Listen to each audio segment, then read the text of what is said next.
Capítulo 9. La revolución de las ideas.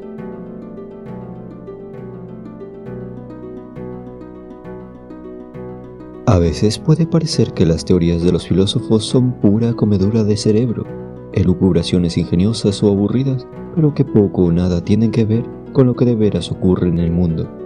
La gente práctica, aseguran algunos, quizá muchos, no se preocupa por esas ideas filosóficas, sino por la vida real, la política, la economía, el fútbol y otras cuestiones igualmente urgentes.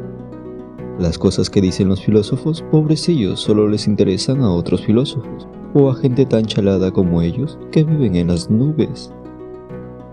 Más o menos comentarios como estos le hizo burlón a una señora a comienzos del siglo XIX al escritor escocés Thomas Carlyle, quien trataba de convencerla de la importancia y hasta del peligro que encierran las ideas de los filósofos. Como única respuesta, Carlyle señaló el estante de su biblioteca que albergaba las obras de Voltaire, Rousseau o Hume, y comentó: ¿Ve usted esos libros, amiga mía? Pues la segunda edición de cada uno de ellos se encuadernó con la piel de quienes se habían reído de la primera. En efecto, no cabe duda de que el clima intelectual crítico, irreverente y hasta rebelde fomentado por los ilustrados y por la enciclopedia fue determinante en la ideología de los protagonistas de la Revolución Francesa de 1789. Ese acontecimiento político conmocionó a Europa tanto en sus instituciones como en su manera de pensar. Por otra parte, despertó una ansia inédita de libertad política y mental, de igualdad y de fraternidad popular. La compartieron muchos de los espíritus más cultos y generosos de la época, incluso gente tan escasamente revoltosa como Kant. Por otro lado, el terror sanguinario de aquellos sucesos alarmó a otros muchos, que compartían la triste constatación que hizo Madame Roland, tan entusiasta de la revolución al principio, cuando tuvo que ir a la guillotina.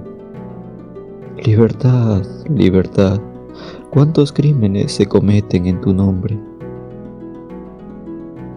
De modo que todo el siglo que sigue al llamado el de las luces estuvo marcado intelectualmente por las consecuencias de la gran Revolución Francesa, así como de la que poco antes hubo en Norteamérica contra Inglaterra y luego en las diversas colonias de la América española.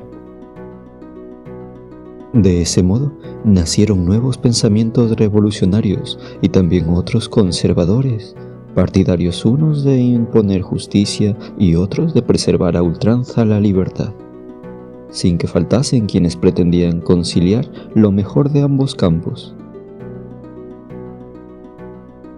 En el terreno de la filosofía, esa no fue desde luego una época monótona ni aburrida. Como ya hemos señalado, uno de los pensadores más influyentes fue sin duda Kant.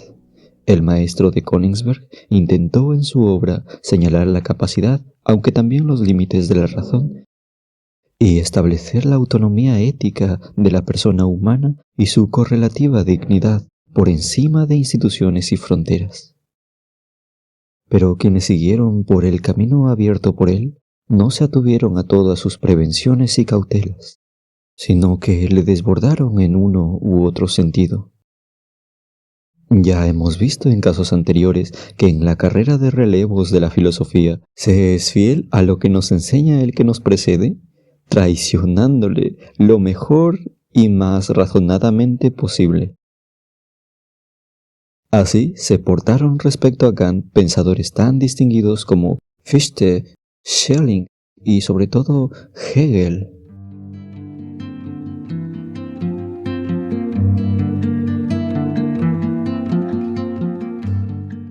Georg Wilhelm Friedrich Hegel nació en Stuttgart y estudió en Tubinga, donde fue compañero también del filósofo Schelling y del gran poeta Hölderlin. Los tres jóvenes siguieron con entusiasmo los acontecimientos revolucionarios de Francia. y hasta plantaron juntos un árbol de la libertad para conmemorarlos.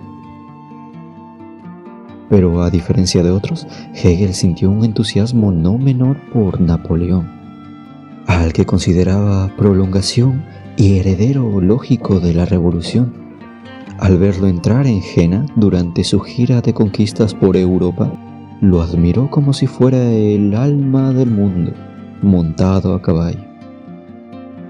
Más difícil todavía, cuando años después celebró al muy jerárquico y bastante autoritario Estado prusiano como la mejor realización histórica de la razón absoluta. También siguió considerando la Revolución Francesa una magnífica salida de sol, una sublime conmoción, una exaltación del espíritu que ha hecho estremecer al mundo de emoción. Friedrich Hegel. Dentro de su pensamiento, estas diversas y para algunos contradictorias fidelidades no encierran ninguna paradoja. Desde nuestro punto de vista subjetivo de individuos pensantes, ciertos sucesos del mundo nos parecen dignos de aprecio racional y otros, en cambio, los tenemos por absurdos o aborrecibles. Para Hegel, en cambio, todos son expresión necesaria de una misma razón, que se va desplegando en pasos concatenados a lo largo de la historia humana. Su divisa es: todo lo racional es real y todo lo real es racional. Porque para Hegel, la razón no es solamente una capacidad de los individuos finitos, sometida a las limitaciones que señaló Kant, sino la estructura dinámica de todo lo que existe. El sujeto comienza a pensar a partir de su condición finita y empírica, desde luego, pero después el propio despliegue de la razón debe llevarle hasta ampliar su perspectiva y fundir lo finito en lo infinito y absoluto. Esta aventura intelectual es narrada en su obra más fascinante, Fenomenología del Espíritu. Partamos de lo más sencillo y seguro. Ahora es de día. Esta verdad merece ser consignada y la apunto en un papel. Dejo pasar unas pocas horas y vuelvo a releer esa nota. Sorpresa, la verdad obvia y evidente se ha convertido en falsedad. Porque ahora ya no es de día, sino que reina la noche. ¿Tendré que desesperarme? ¿Caer en el escepticismo? No, más bien debo aprender que la razón no es estática y limitada, sino dinámica y en marcha hacia la totalidad. Este recorrido se realiza dentro de nosotros, en tanto que maduramos intelectualmente, pero también a lo largo de la historia misma de la humanidad. Ese es el argumento del libro. Se va pasando en él repaso a la percepción, el entendimiento y la lucha por el poder entre el Señor y el siervo, la ilustración, la revolución y el terror, el positivismo científico, etc.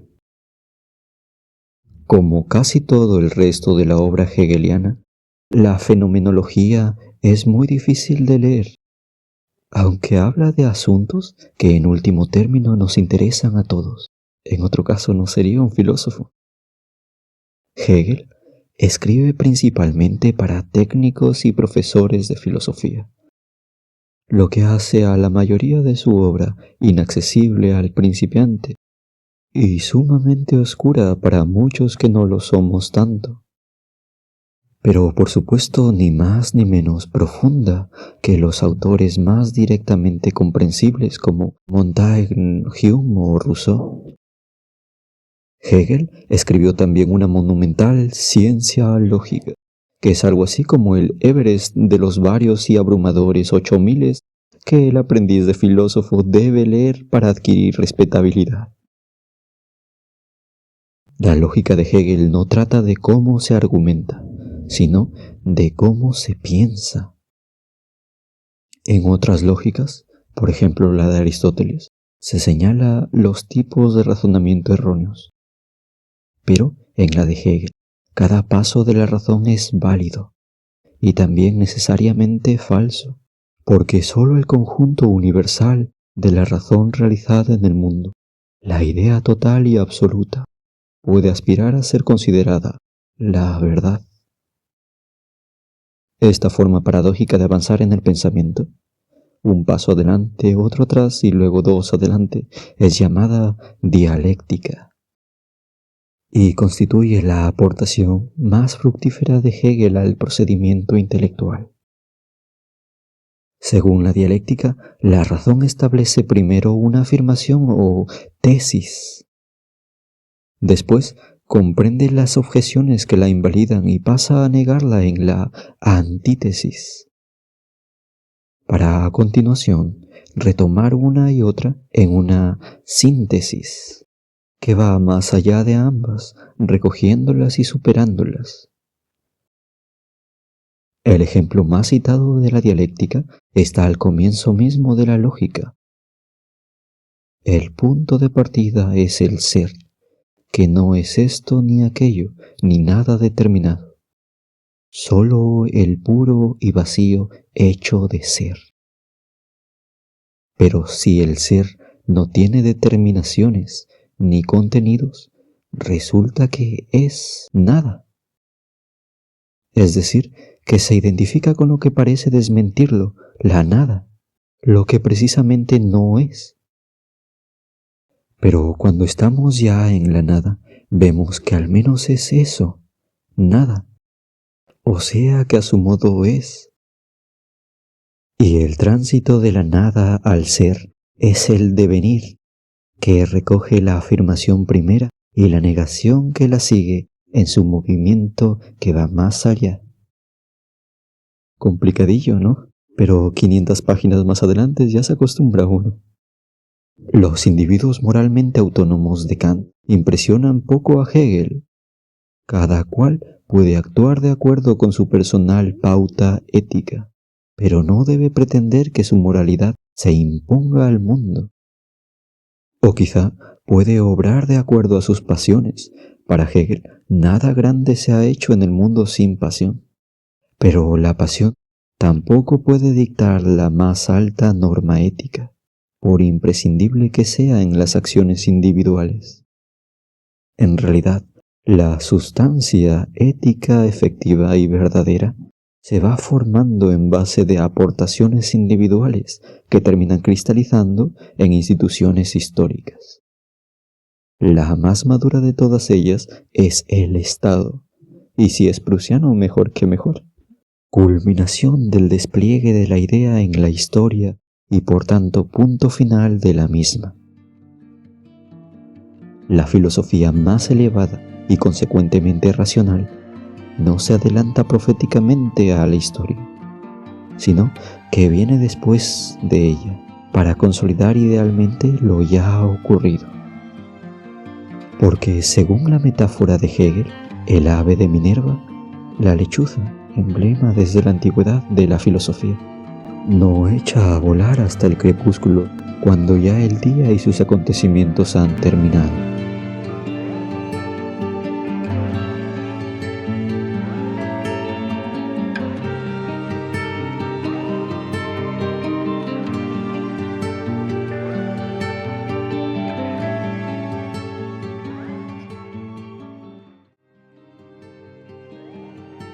Los mejores discípulos de Hegel fueron, como ya hemos visto que suele pasar, quienes más decididamente aprovecharon su enseñanza, pero invirtieron su sentido.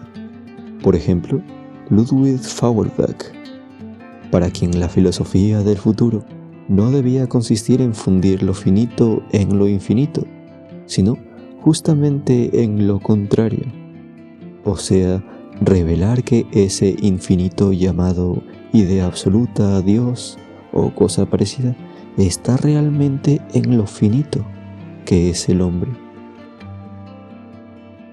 Filosofías como la de Hegel, con todos sus méritos, no son en realidad más que teologías, y la auténtica filosofía venidera tendrá que ser una antropología, es decir, un saber centrado en la infinitud abarcada por el ser humano.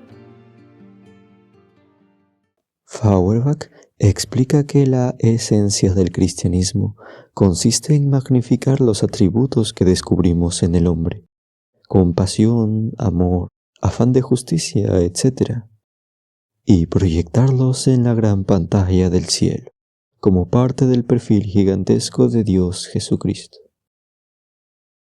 El Dios de los cristianos es un ser humano idealizado, en el que brillan con fulgor de absoluto todas las capacidades que los mortales tenemos como virtudes, aspiraciones o proyectos. En otras religiones, por lo contrario, lo que la creencia idealiza es la relación del ser humano con la naturaleza, hecha de temor y respeto ante su fuerza, así como de reconocimiento de nuestra pequeñez frente a ella.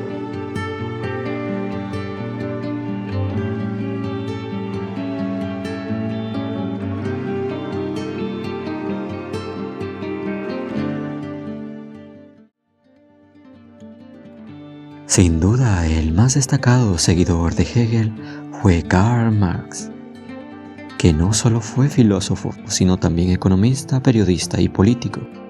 No se dedicó a la enseñanza universitaria, aunque estaba cualificado para ello, sino que se entregó a la crítica de las instituciones y a la agitación revolucionaria, colaborando en diversas publicaciones radicales de izquierda y padeciendo el hostigamiento de las autoridades, lo que lo llevó de Alemania a París, después a Bruselas y más tarde a Londres, donde murió y está enterrado en el cementerio de Highgate. En París se hizo amigo de Friedrich Engels, su fiel compañero y también colaborador en gran parte de sus obras, así como su mecenas durante los últimos años en Londres. Con él escribió el Manifiesto del Partido Comunista, una pieza magistral de literatura subversiva cuya enorme influencia, no solo intelectual sino histórica, ha llegado hasta nuestros días. Pero fue en Londres, y más concretamente en la excelente biblioteca del Museo Británico, donde escribió El Capital, una obra monumental e inacabada en el que expone sus ideas sobre economía, historia y filosofía política. Marx se interesó mucho por la obra de Feuerbach, porque sostiene que todo pensamiento crítico comienza por la crítica a la religión, pero le parece que éste se mantiene exclusivamente en el terreno de la teoría y el debate ideológico. En la última de sus tesis sobre Feuerbach, contrasta esta actitud con la suya propia. Hasta el momento, los filósofos se han dedicado a interpretar el mundo, pero de lo que se trata es de cambiarlo. Durante siglos, los pensadores han pretendido dedicarse a una contemplación desinteresada del mundo, pero Marx, como Platón, quiere utilizar su reflexión para combatir la tiranía y emprender una mejor organización de la sociedad. Si la filosofía no tiene efectos prácticos, incluso revolucionarios, será solamente otra modalidad de opio del pueblo, como la religión, que no sirve más que para adormecer a los ciudadanos y acostumbrarles a que se resignen a la injusticia social. El propósito de Marx es dar la vuelta a la dialéctica hegeliana y apoyarla sobre los pies en lugar de sobre la cabeza. O sea, en vez de convertir a la idea absoluta en la última etapa del despliegue de la razón, poner en ese lugar privilegiado al descubrimiento de la condición material de la vida humana. Hegel cree que es la conciencia, en forma de razón, religión o arte, lo que determina al ser del hombre. Pero Marx le corrige: es el ser humano en su materialidad, es decir, en sus relaciones sociales, laborales, económicas y en su desarrollo técnico, el que determina lo que los hombres van a pensar filosóficamente, van a creer religiosamente o van a admirar como arte sublime. Lo que mueve la dialéctica universal no es la idea, sino la materia, que en el caso humano no es nunca mera cuestión de átomos y mecánica, sino de confrontación social y luchas por el poder.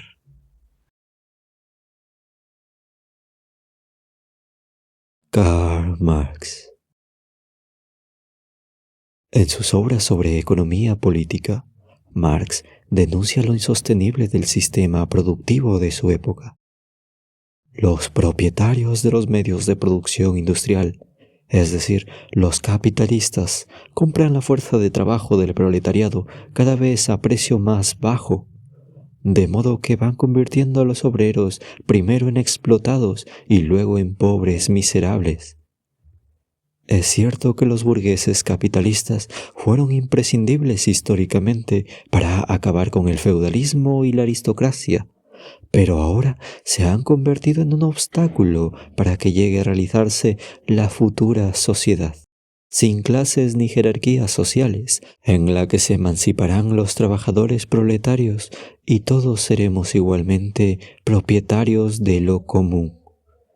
De ahí el nombre de comunismo. Por tanto, la revolución social no es una exigencia moral ni un imperativo ético, sino una necesidad histórica que debe acelerarse sublevando por medio de la crítica y el adoctrinamiento a los explotados que aún no saben que lo son. En el terreno económico, Marx describió con bastante acierto la situación de su época, los comienzos de la era industrial, pero no previó que las propias luchas sociales fomentadas por su pensamiento corregirían muchos de los males que señalaba y frenaría la pauperización de los trabajadores. Los verdaderos triunfos revolucionarios que consiguió su doctrina no consistieron en un cambio de gobierno tras una guerra civil, que era lo que muchos esperaban e intentaron a lo largo del siglo en varios países, sino en conquistas como el estado de bienestar, la seguridad en materia de salud y educación, etc., arrancadas por la fuerza a los capitalistas que precisamente querían evitar así males mayores.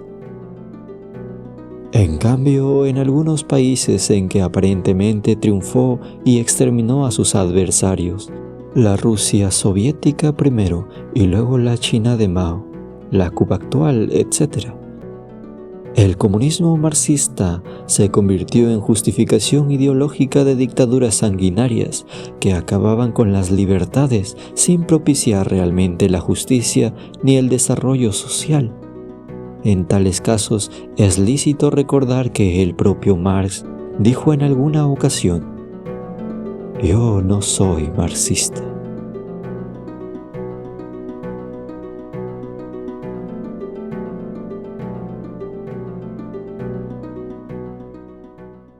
Es frecuente que los filósofos hayan sido críticos con las ideas de sus colegas pasados o presentes, pero casi siempre han guardado las formas corteses y al menos cierta apariencia de respeto por ellos. Una notable excepción a esta regla fue Schopenhauer, que atacó con pocos miramientos a los idealistas Fichte, Schelling y sobre todo a Hegel, al que calificó de farsante, criatura ministerial y cabeza de alcornoque, entre otras lindezas. A su juicio, estos representantes de la filosofía académica prusiana son simples burócratas que pervierten la verdad y no pretenden más que transmitir ideas edificantes en apoyo del Estado y de las instituciones. Nunca entristecen ni preocupan a nadie, porque en el fondo su mensaje es siempre teológico, una variante disimulada del optimismo metafísico inaugurado por Leibniz. Arthur Schopenhauer. Arthur Schopenhauer nació en Danzig, en la actual Polonia, hijo de un comerciante que se volcó a su educación y de una madre novelista con cierto éxito popular. a la que detestaba cordialmente y que le devolvía igual cariño. Casi adolescente viajó por Francia e Inglaterra para conocer el mundo. La muerte de su padre, quizá un suicidio, le ahorró el disgusto de tener que dedicarse al comercio y le proporcionó una renta suficiente para poder practicar la filosofía, su auténtica vocación. Recién cumplidos los 30 años, publicó su obra fundamental, El mundo como voluntad y representación, que para su gran indignación pasó inadvertida durante décadas. Intentó dar clases en la Universidad de Berlín, con poquísimo éxito. Se empeñó en poner su curso a la misma hora que el de Hegel, entonces en pleno auge de su fama, y no consiguió audiencia, lo que tampoco aumentó su simpatía por su celebrado colega. Se instaló definitivamente en Frankfurt, donde se dedicó a escribir apéndices y colorarios a su obra principal. A los 63 años, los reunió en una compilación llamada Parerga y Paralipomena, en la que trataba los temas más diversos, desde consejos sobre el amor y las mujeres, hasta consideraciones sobre los fantasmas, los duelos o la locura. Y entonces obtuvo por fin éxito y el reconocimiento que se le habían escapado toda su vida. Murió poco después, bastante satisfecho de sí mismo. Aunque veneraba a clásicos como Platón, Hume o Goethe, a quien había tratado personalmente en las reuniones literarias que organizaba su madre, para Schopenhauer el mayor genio filosófico de todos los tiempos fue Kant. No todo Kant le convencía, desde luego, solo le interesaba el autor de la crítica de la razón pura, y se burlaba del piadoso moralista creyente. También él trató de perfeccionar y hacer menos cauteloso el pensamiento kantiano, igual que sus destacados idealistas académicos.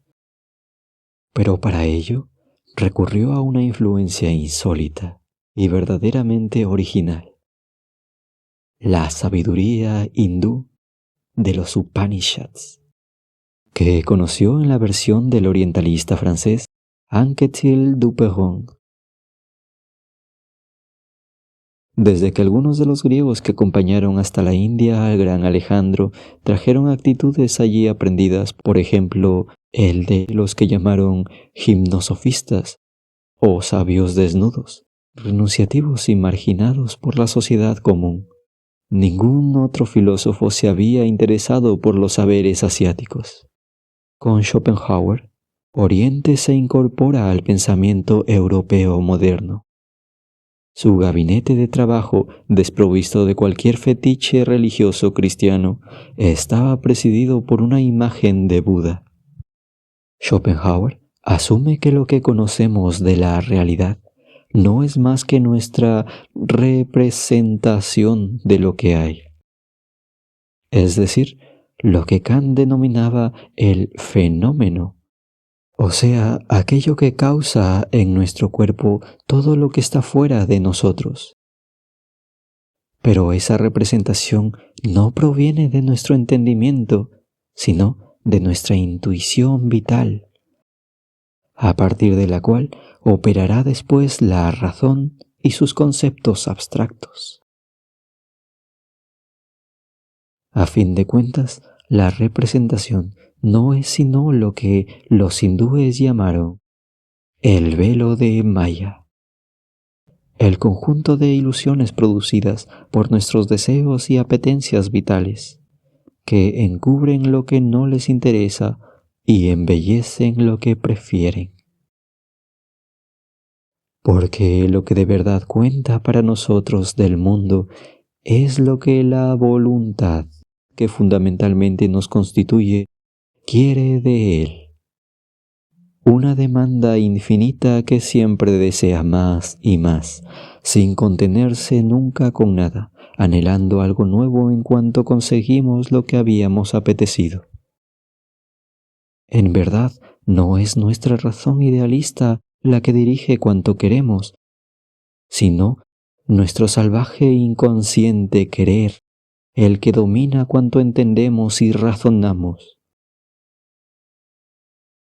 Todos los grandes pensadores, desde los griegos, han supuesto que lo que está bien en el mundo es la totalidad en su conjunto, y que los males provienen de nuestra individualidad caprichosa y equivocada. Schopenhauer opina lo contrario. El mundo es dolor, porque el querer nunca está satisfecho, y todo lo que existe es puro apetito de obtener más y más, sin tregua ni objetivo final. Todos los seres sufren, cada cual a su modo, porque ninguno se cansa de querer ni consigue de la vida más que insatisfacción. Pero precisamente el ser humano puede, por medio de su razón, darse cuenta de este absurdo y frenar su querer, apaciguarlo o incluso, en casos geniales, renunciar a la voluntad voraz. Primero, por medio del arte, que nos distancia del mundo y lo representa sin obligarnos a sufrir y desear. El arte superior es la música por medio de la cual podemos escuchar a qué suena la voluntad sin vernos implicados en ella.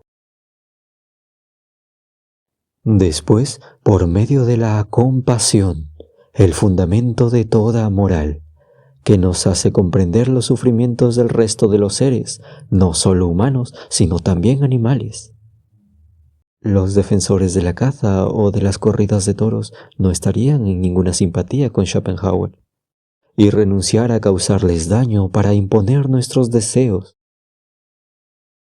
Finalmente, en la santidad, sin dioses ni clero desde luego, que hace a unos pocos renunciar a la procreación e incluso al deseo cruel de vivir, y les permite dejarse extinguir suavemente en el nirvana. Esa nada, sin deseos ni estímulos dolorosos de los budistas.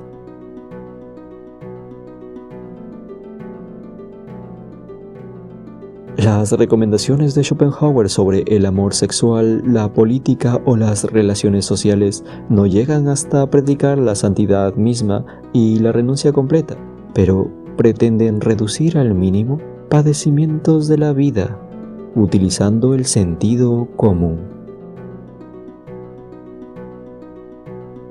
Como fue un excelente escritor, a diferencia de tantos de sus colegas filósofos, claro e ingenioso hasta cuando habla de temas muy abstrusos, sus consejos para vivir mejor o quizá un poco menos mal, llegaron a ser muy populares y fueron más leídos que el resto de su filosofía. Un ejemplo de su perspectiva pesimista es la fábula de los puercoespines en invierno, como metáfora de la vida social.